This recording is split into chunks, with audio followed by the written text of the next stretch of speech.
Hi everyone, welcome. I'm down here in my wormery, preparing to check in on a bin with European nightcrawler worms living in them. European nightcrawlers are one of the types of worms that are effective in composting, if you're into the worm composting activity, which I am. Besides European nightcrawlers, I've got African nightcrawlers, Indian blue worms, red wigglers, and the European nightcrawlers that we're checking in on today used to live in those three yellow buckets that are stacked up over there. I emptied the yellow buckets into one of my larger sized tubs and then moved over the stickers so that we can use this tray to migrate the worms out of their castings. This is a process that has been going on for a couple weeks now, and it's making progress. We checked in on that system to recruit worms, and the system that we launched with those small number of recruited worms is right over here. It's a 1 week old system, as you can see, labeled ENC, which is my abbreviation for European nightcrawlers.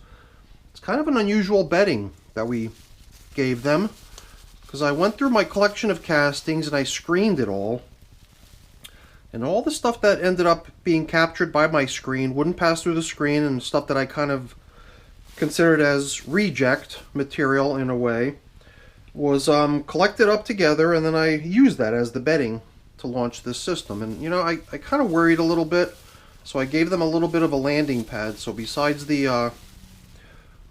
just those little boulders, we have a patch of just my prepared bedding in the middle into which the worms were placed. And I'm wondering if they're beginning to adopt that stuff that surrounds the bedding. Are they moving in? Are they avoiding it? I have been in here a couple times. The bedding boost went in after the system was launched. I think on day 1, and then on day 3 I came in to add moisture. But it's been a couple days since I checked in, and it seemed like it was due, and I figured, you know, we haven't given them any food. Perhaps we'll even treat them to some of my worm chow. So I'm going to get the system up on the bench. We're going to see how these little guys are coming along. So now it's the stuff that you see in here, these little scraps of various debris, basically, that I suspect to be at the heart of almost every one of these little boulders.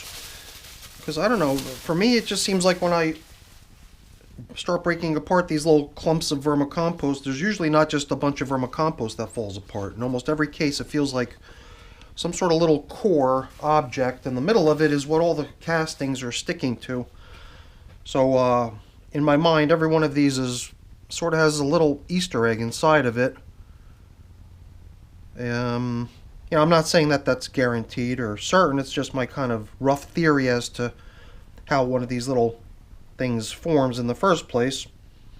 I keep thinking of the analogy I've made in the past was the snowflake, where I believe a snowflake really begins with just a piece of dust floating around in the air, to which dew droplets start to collect and then freeze onto there.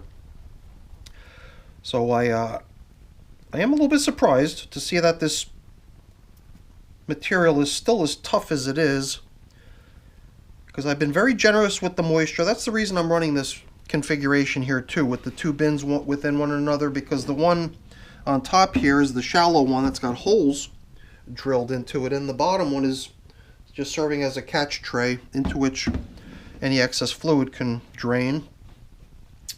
So yeah, this was just going to be a really quick check-in, just to make sure we've still got at least living worms in here and I haven't killed them with this ridiculous experiment. I do feel like I've been, mentally at least, growing less and less interested in that's obviously mentally. Well, I guess because I was going to use the expression moving away, or kind of developing a departure in a way from the idea that I originally had that the worms might want to move into this stuff. So I'm not physically moving away from it, I'm just mentally moving away from the original concept here after only a week. It seemed like a good idea, but on a couple occasions when I've come in here, I've found a worm that had slithered out here onto the surface and just died right there. And then I think the other day I also found a deceased little wormy on the top covering plastic. And it's not like there was some sort of an Armageddon or, you know, some sort of a massive die out, although, you know, maybe I'm speaking too soon. I'm still pretty confident that the worms that we placed in here are, for the most part, still in here. But it does seem like they're like in little pockets of material. And actually, you know, perhaps that's the explanation. Perhaps the material that I was hoping that they would move into is in fact becoming populated by worms, and they've simply opted to move into that stuff rather than remain in the boring bedding I gave them. Because the stuff is what I had originally envisioned as their food. It's the reason we didn't feed. Because it seemed to me like the little vermicompost boulders are probably at their heart holding some sort of a little food object, or at least food materials, and at the very least knowing that worms are able to re-ingest their castings repeatedly, at least a few times, to deplete every last bit of available nourishment that remains in this stuff is a thing. I also figured that that was an option as far as food goes, but I guess on the whole topic of me not really being wholeheartedly into this idea, although I'm starting to ride the fence now. Maybe if they are going to be okay with this stuff and they are starting to adopt it as something to move into, and well, as long as they remain healthy and happy looking. I mean, it's one thing if they move into it, but if they move into the stuff and they all die as a result of it, then that's not what we're after here. But it is kind of nice to see that they're, for the most part, at the perimeter of what we laid down as far as new bedding goes, and they're at that right on that perimeter of the little boulders and the bedding we created. So I mean, I'm starting to get this new sense of optimism that this system might be okay. I was just a little bit worried, you know, and I really didn't want to just drive the thing off a cliff if there was a chance to pull the steering wheel and save them from certain death.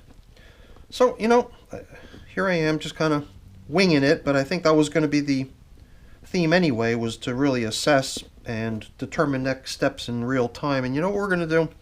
We're going to stick to it. We're just going to grab some of my bedding and do what I did on day one, which is to build it out more, give them more bedding to be in.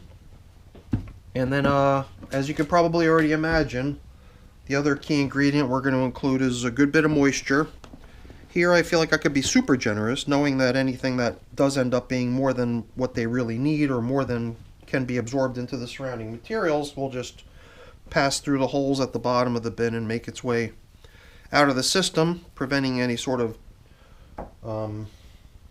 you know, excessive swamping of the environment.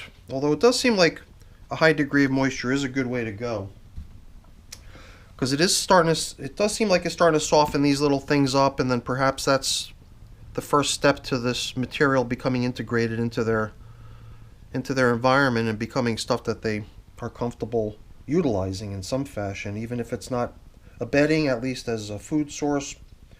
But just in case it's only usable as a food source and isn't comfortable as bedding, I've been thinking that gradually increasing the fresh bedding supply for them at each turn, along with moisture and food, might be the way to go at this point. The whole idea of feeding is also kind of new, because originally the idea I had was to actually not give them any food and sort of force them into eating the material that's still available in the boulders. But I don't know, sometimes I kind of re-examine one of my harebrained schemes and start questioning whether it was the best idea.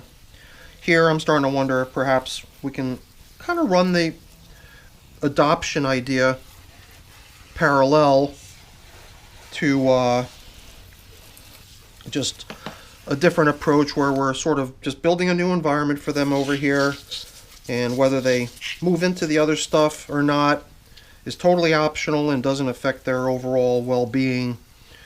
And if we need to abandon it, that's fine, but we're not just going to end up with a bunch of dead worms. That's my thinking. So I think that's pretty much it for the check-in. I just wanted to give them a little bit more bedding, a little bit more moisture, and it did seem like it was about time to actually give them some food.